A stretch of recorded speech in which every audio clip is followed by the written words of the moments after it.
Hello and welcome to Africa Today. I am Esther Mokwariola. From the struggle that symbolized colonialism to joy that trailed independence, Africa is an unfolding story of resilience and survival written in the colors of tears, sweat, and blood. On the timeline of history, 1960 is often referred to as the Year of Africa, when 17 African nations, including Nigeria, gained independence from their colonial masters. On this special edition, I will be speaking with a Nigerian politician on the state of the nation 57 years after Nigeria's independence. We take a report, and Africa Today will continue.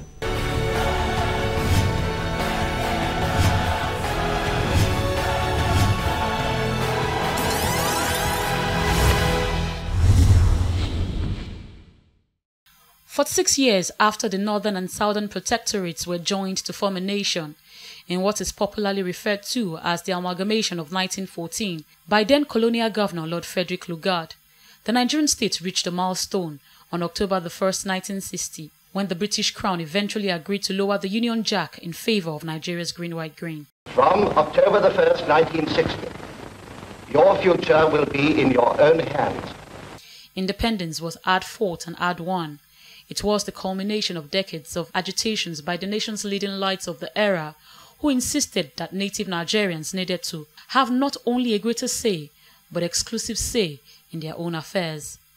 Herbert Macaulay, Nnamdi Azikiwe, Obafemi Awolowo, Samuel Ladoke Akintola, Anthony Enahoro, Nwafo Orizu, and others were notable in the struggle, which by 1954 had massed into a great wave of nationalism sweeping across Africa. On the 27th of October that year, Britain capitulated from its initial resistance, agreeing that Nigeria would become an independent state on the 1st of October 1960. Following our independence, Nigeria received a constitution for the Westminster-style parliamentary government, and power was granted to the country's 3 regions, namely Northern, Eastern, and Western regions. The federal government received exclusive powers to be in charge of defense, foreign relations, and commercial and foreign policy. A 1959 election held in readiness for independence saw the northern region lay claim to a giant share of the 312 parliamentary seats, the eastern and western region claiming a smaller share. The first independence national government was presided by Sir Abubakar Tafawa Balewa, Nigeria's first and only prime minister to this day. In October 1963, Nigeria became a republic, and former Governor General Nnamdi Azikiwe became the first Nigerian president. At the time, various agitations and ethnic and religious tensions caused by the huge disparity in the economic and educational developments between the South and the North had been set in motion. Nigeria's journey into independent nationhood began here at the Tafawa Balewa Square on Saturday, October 1st, 1960. At the time, it was known as the race course. 57 years later, the Nigerian nation has weathered many storms, including a civil war, 29 years of military rule, militancy in the Niger Delta, Boko Haram insurgency, and most recently, agitations for secession by the indigenous people of Biafra group, as well as a national debate for the nation's return to true federalism.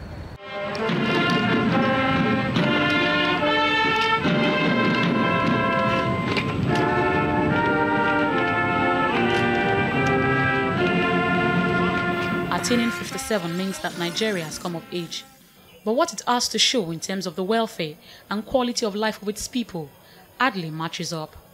Agitations have been loud in recent times for the need to re-engineer the systems and structures on which Nigeria runs. Today, history takes us back to the midnight of September the 30th, when the Union Jack was lowered and the Nigerian flag was hoisted amidst great hopes and expectations for the nation. Joining me in the studio on Africa Today, I have Mohammed Shitu, a politician and national chairman of the Advanced People's Democratic Alliance. Good to have you here. Thank you. On the program. Thank you, Ms. Esther. So yes, Nigeria is 57. Now let's talk about your thoughts first. What are your thoughts on Nigeria as we clock 57? Would you say the nation met your expectations as an independent state? For us, we believe that this nation met some of our expectations. And which are? first, we are today a nation, and we are in peace today. We have a country that are seen as one of the African best, and we have also traversed other countries in respect of our foreign policy, which is Afrocentric. We have contributed to the independence of Angola. We have gone to liberate Liberia, and we have shown strength in the world. And even the last speech of our president has let the world know that yes, the speech at the United Nations. Yes, yes, the world today know that we are leading the African country and the African continent. The continent, yes. Okay. And we have come. I think we should jubilate, despite some of our maybe unfulfilled dreams. But hope is not lost. We still have time to put and plan for the country. But I would say 50-50. We should celebrate. All right, some would say that, 57 years after, Nigeria is still, enmeshed, or is still in deep religious intolerance rather, in some quarters. We have mounting poverty, rising youth unemployment, kidnapping, rising crime activities, and of course, the citizens are really angry and frustrated on this government and even previous governments owing to poor leadership and other things that have affected the general development of the country as a whole. Would you say the government, past and even present, haven't done enough, or they are yet to unleash what is expected of them for the people? I think we believe that our leaders have tried their best, but their best is not yet the best, in the sense that there are areas, there are roadmaps which we will have taken, and we have derailed from those roadmaps, especially in the area of economic development and an area that manpower development, in an area where the country is supposed to have taken a better lead, because you can see in 1960s and 70s we are looking for where to spend our money, and instead of us prioritizing where we spend this money, we go into increasing salaries, calling Odoji or this. I think those are areas we've start getting it wrong. While other countries invest in their economic development, we went to started living a flamboyant life, building things that are not going to help the country. Those are areas we've got it wrong. But we cannot be living on the past.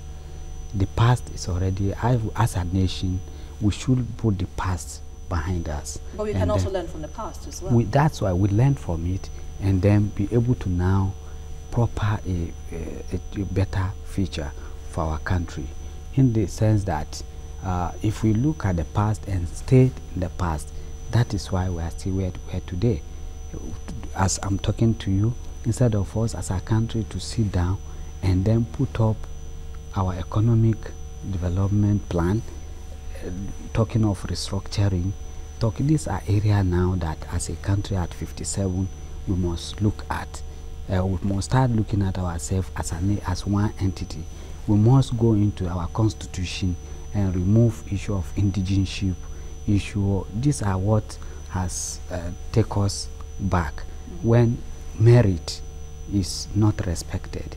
Rather, you mediocres, you go and say because you have a Yoruba or Hausa or this.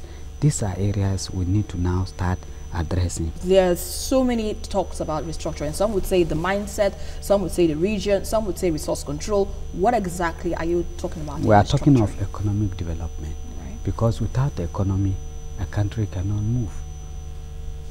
Mao came to China. He gave them 50-year economic rolling plan and said in the next 50 years, China will take the world. By 2010, this matured and they become second largest economy in the world. And they gave themselves another 10 years to 2020.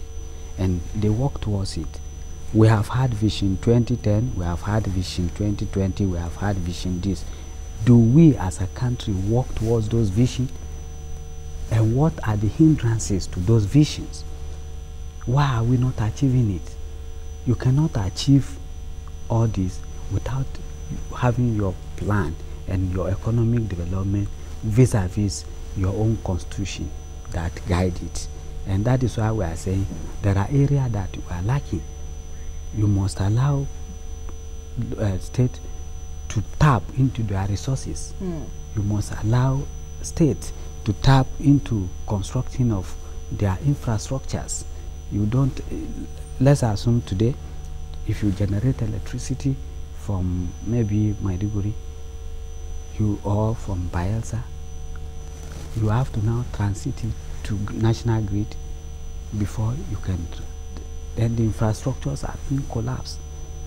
So why don't allow state to also manage its resources as well? Its resources, tap into these resources, and then let this thing, allow the federal to take care of the security. All right, let's hold your thought for now. You're watching Africa Today, and we've been looking at the state of the nation as Nigeria marks 57 years of being an independent nation. Don't be left out. Concert is now play, and that's no play. Bigger and better with so much to satisfy your entertainment needs. Hurry and realign your concert dish to our new satellite position. Astra 2F, 28.2 degrees east, frequency 12565, symbol rate 30000, polarization horizontal. Enjoy unlimited entertainment like never before with our unlimited new channels. Call 012-778-690. Don't be left out. 012-778-690. Play. Welcome back. You're still on to Africa Today, and I have in the studio with me Mohammed Shitu, a politician and also a national chairman of the Advanced People's Democratic Alliance, and we're talking of Nigeria at 57 and other challenges and prospects ahead. So now let's look at the issue pertaining to the nation's past. Still, Nigeria, although has witnessed both the good, the bad, and the ugly, and one ugly incident that still remains a past in Nigeria's history is the 1967 Civil War. Now, what are your thoughts on the aftermath of the Civil War and how it has shaped our country and how we plan to move ahead? Because it still is in our past. Yeah. The issue of Civil War, it has been settled at the law, the indivisibility of this country. And no federal power has ever, we have federal states in this world. Nigeria, Mexico, Argentina, Brazil, and the US that practice it. US acquire more territories. From 13, they grow, today they are 56. Nigerian with just 170 million and maybe 36 states, instead of us as a country to start thinking of how we acquire those states around us that will be of economic benefit to us. It is very, very wrong that at this type of moment we start talking of dividing the country. Do you hear the European Union? The European Union are now even saying they want to have their joint military.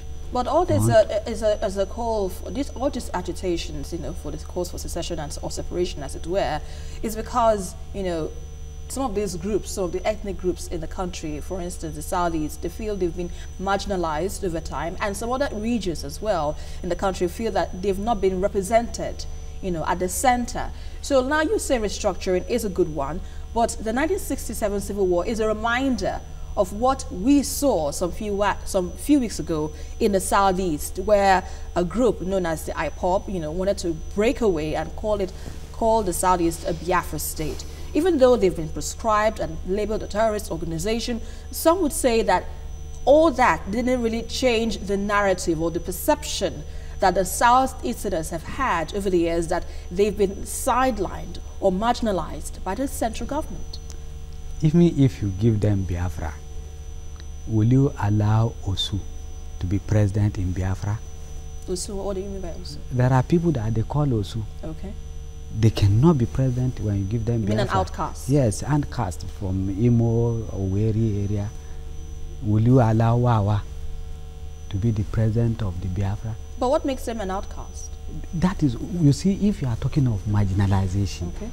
it is how you perceive marginalization. Nobody marginalize you unless your mindset marginalize you. There's nowhere. It is this country just to draw us back that you start when our political leaders find maybe a problem, in order to draw the country back, they say, yeah, they've marginalized us. But when it comes to sharing of money, sharing of wealth, they don't care. When it comes to marrying wives and husbands, they don't talk of marginalization. But when it comes to political system, political leadership, they tell you, we are marginalized. Where are you marginalized? So you feel their agitations are not genuine? We should stop this at this 21st century. We should stop issue of because if you give them the Biafra state, there are certain group again that will rise. We have seen what Southern Sudan, go into Southern Sudan. They are one tribe. Still, what happened now? They could not hold the state. They prefer to be inside Sudan. So what I'm saying, it has been settled by the law that this country is indivisible. It's better now that we start thinking of, okay, let's develop. What they should be asking for is, okay, let us restructure. Let us now look at where, is it roads that we want the federal government to construct that they don't construct? Then give us the responsibility as a state. And this restructure we are calling for is a restructure that we are talking of development of infrastructures, of all necessary infrastructure that will make the state grow.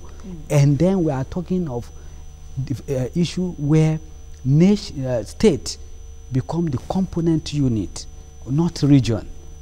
Because even if you say we should go back to regionalism now, ask yourself, would those governors or member of the state assembly allow that to happen?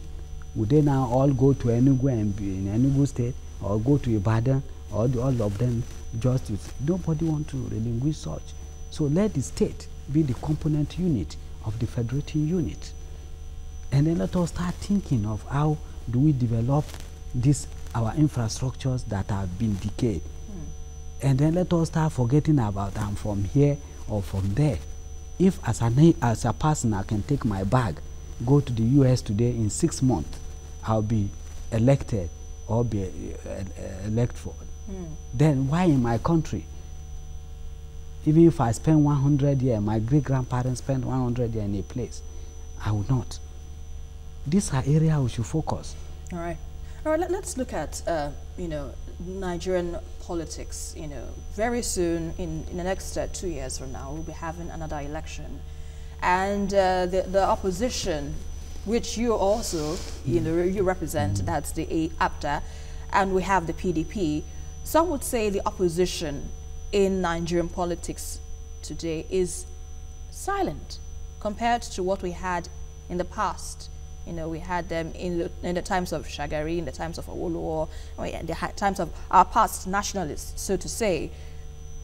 Between then and now, would you say the opposition has, evolved to what they should be, in terms of checking the ruling government? Would you say the opposition in Nigeria is strong today? For us, it depends on perception. Are you just opposing for opposing sake?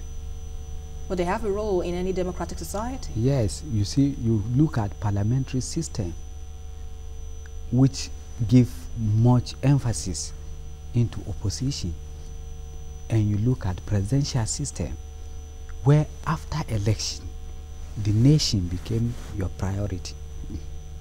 building the nation. Therefore, other political parties have to now give constructive opposition where they give their own side or argument or whatever in a constructive manner, because the nation is ours to build. It's not because I'm an opposition I start looking at how that government will fall even before the rise. As an opposition, as I'm telling you here, restructuring. This is our blueprint. This is how we want the country to go. These are constructive. Put it in black and white. Send it to appropriate quarter. Come to people here. Tell Nigerians, this is what we will do if other people. So people should not look, you must differentiate between opposition in parliamentary system and opposition in presidential system. Nigerian operate presidential system where you have the National Assembly, you have all other organs where you can put up your views. And that is why we are saying in order to strengthen this institution called opposition, we must now look at our electoral process and then look at how do we look at proportional representation, so that as a party, if somebody in Lagos, let's assume there's an election in Lagos and I win 40% of the election, in Nigeria today you go home with nothing. They'll say, okay, let's look at proportional representation where that party can also have 2 or 3 people to go to parliamentary, to the National State Assembly, and be able to propagate the ideology of that political party. This will now help us to build ideological political parties. As soon as you have ideological political party, then you will have constructive opposition. You will have because you will now direct wherever the other party goes wrong, you'll be able to now tackle them. But it's not for us as, look at China. China, do you know, people will be surprised that China have more than one political party. You have the CPC and you have other political parties represented in the cabinet of China as minister and other things. But you never hear them because they perform their functions. They perform their functions. They are opposition, yes, but they come to they give their own thought and they look at it. Because until you have a country, if you say break the country, this is the government, we are not yet there. It is time that we start building up ideological political party. As soon as you have ideological political party like APDA, you will be able to give a constructive opposition. All right, let's quickly, let me ask you this question on a lighter note now. What are some of the things that makes you proud to be a Nigerian, even though we have some problems and challenges facing us? What are those things that make you proud? I'm proud because as a Nigerian, anywhere we excel in the world. And the recent UN General Assembly, you can see, even Trump have to look and say, I hope other African leaders will be like you, Buhari. I'm proud to be a Nigerian. Okay. And we have nowhere to go than to build this country because we have the potentials. We have the mineral resources, we have the aquatic resources, and we have the whatever it takes. We have agricultural resources. Indeed. I'm proud to be a farmer. I'm a farmer, and I'm proud that I'm a farmer in Nigeria. And I'm also proud to be a broadcaster in Nigeria. Well, let's wrap it up for now. Thank you very much, Mohammed Shittu, politician and, of course, national chairman of the Advanced People's Democratic Alliance. It's a pleasure to have your thoughts on Africa today. Thank you. Now, no doubt, the dawn of independence in Africa came with great expectations that political freedom would translate into economic dividends. Many years down the line, it remains a case of failed promises, false hope, and a wake-up call to ensure that the labor of the heroes past aren't in vain. And that is our package for today. But don't forget to join the conversation as usual on Twitter at TVC News NG. And also follow me for updates around Africa at Esther TVC News. Until the next one, I am Esther Mokwariola, and always remember, change starts with you.